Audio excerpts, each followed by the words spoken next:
Hey, you're listening to The Breakfast Show here on Faith FM. And of course, we have Morris Briones on the phone with us.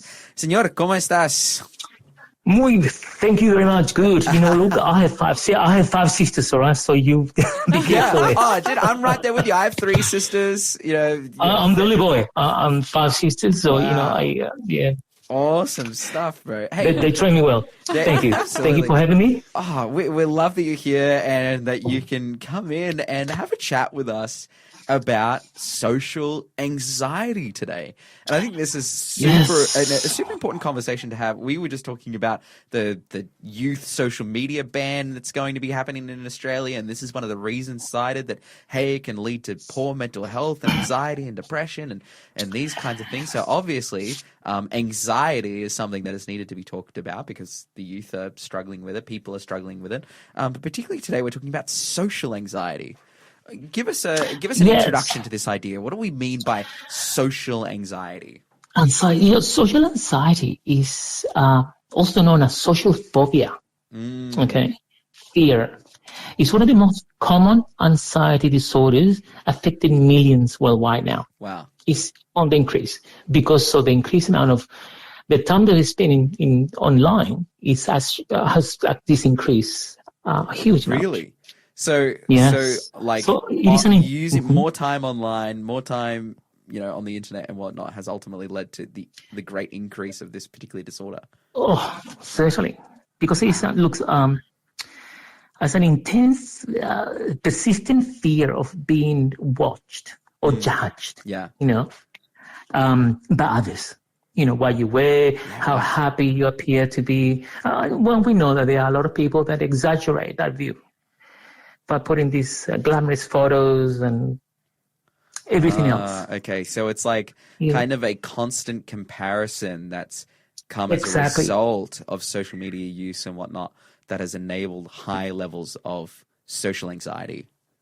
Yeah, so this fear can affect work, school, personal relationships, and it's more than feel nervous. When presentation at school, you feel a little bit nervous, or presentation at work. It's part of, but this is uncontrolled fear of the unknown, of what is going to happen. Yeah. It's a social disorder that goes beyond being shy. Sometimes you get shy, sometimes you speak. 100%. Yeah. It's or the nervousness. Yeah. And as I said, it's yeah. Mm-hmm. Oh, dude, I really understand that. I mean, for me, I'm seen as quite an extroverted person, who puts myself out there and whatnot. But I find myself sometimes like about to walk into a situation, walk into a group of people and maybe a new group of people that I don't know very well or whatever. And I find myself talking myself up going, okay, Lawson, you can do this, breathing it out and whatnot, even though I'm quite, sorry, I lost. Yep. Oh, you got me there?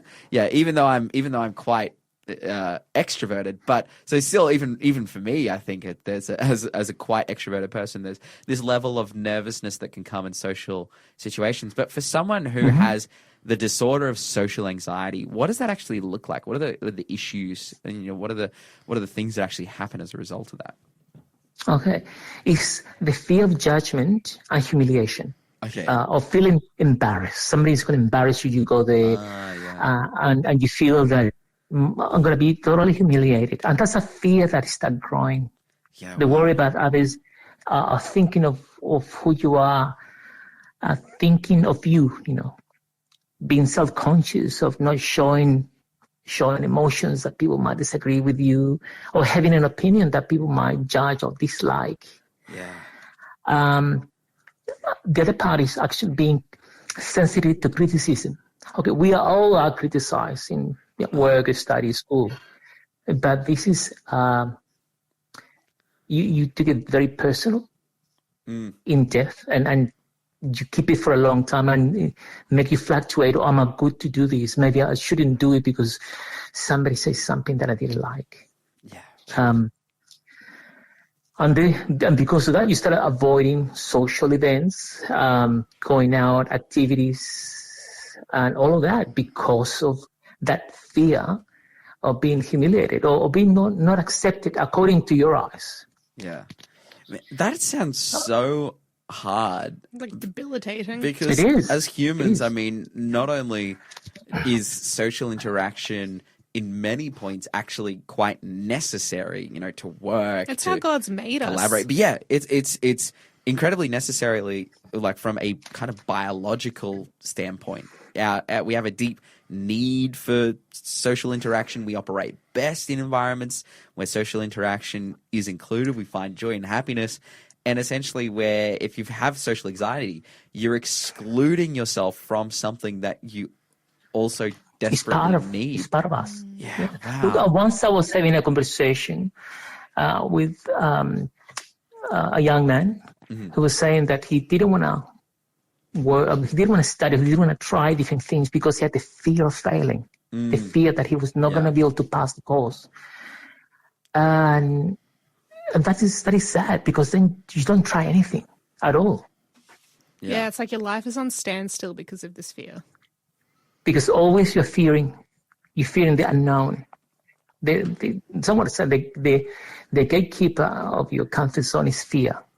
You don't want to do anything because you fear that you're gonna fail. The humiliation part, the embarrassment that you're gonna feel, that people are gonna see you that you're less. Yeah. And I mean, sometimes like I understand that fear if you're like, oh, I want to run a marathon, and then you get really scared or something like this. But I want to talk to people, and you can't even do that because you're scared. Like that's really, really tough.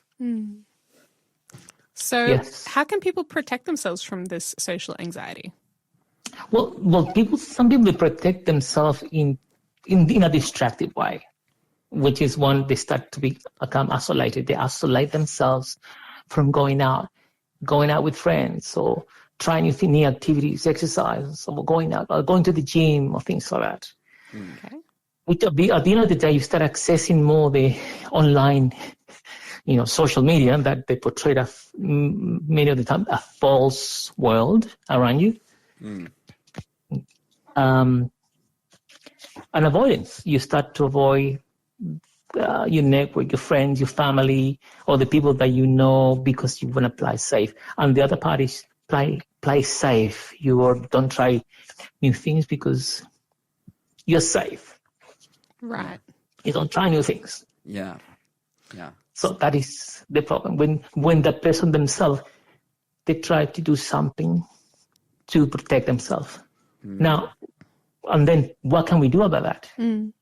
Yeah. And I mean, this is the great question because as you've heard, maybe the famous saying, variety is the spice of life, being able to do new things, to grow, and to not be scared to have new experiences. It's one of the best things that if you can take on that mindset of wanting to being able to do new things, it's one of the best things ever. But how then can we take steps for people who are suffering with social anxiety? How can we take steps to change that? To change it, to identify your reason for changing. Okay.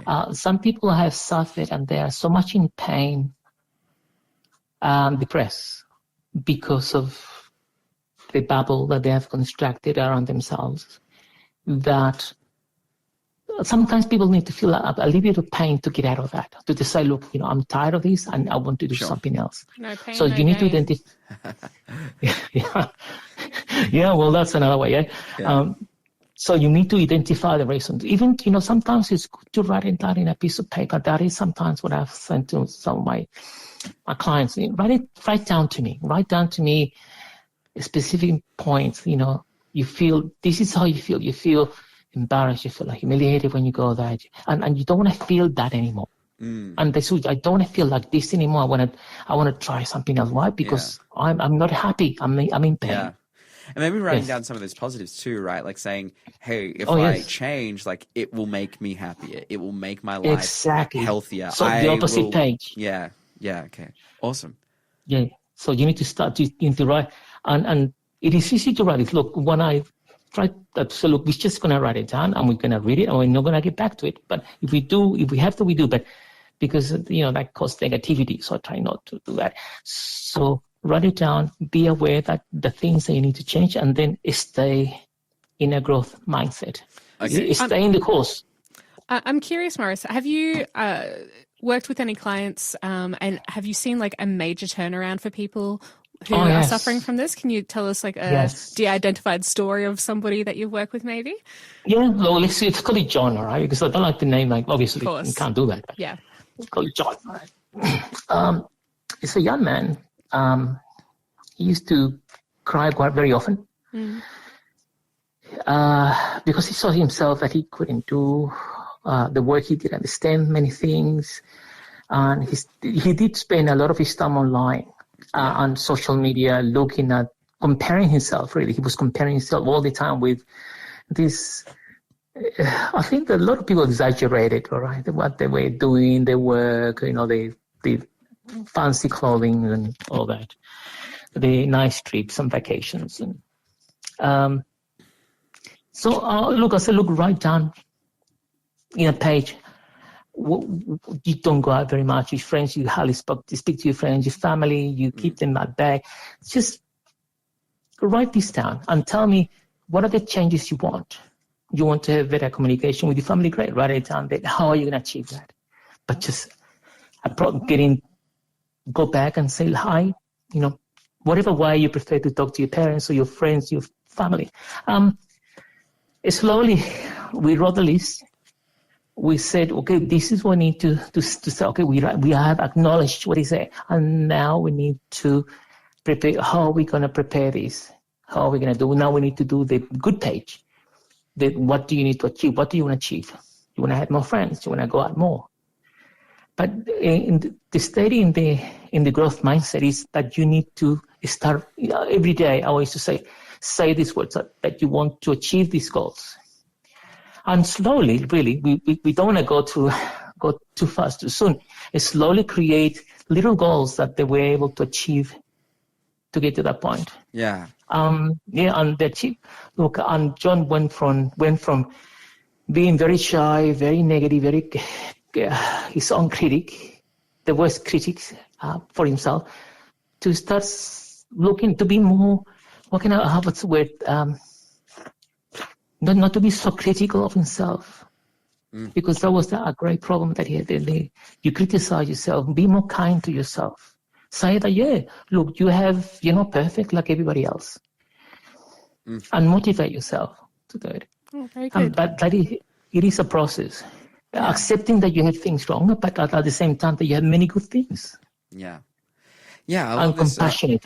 I love compassionate to yourself. That's the word really that I use. Yeah, amazing. I love this perspective that you're sharing so much, because you're saying, hey, like, actually you're allowed to get things wrong. It's not a kind of toxic self-talk of, oh no, you're actually perfect. You're amazing. Like, you're amazing. You're better than everyone else. But no. You are and can be a broken person, but that's okay. Like, we can get through this. That's awesome. Yes, and many of us, we have faults and issues. Nobody's perfect.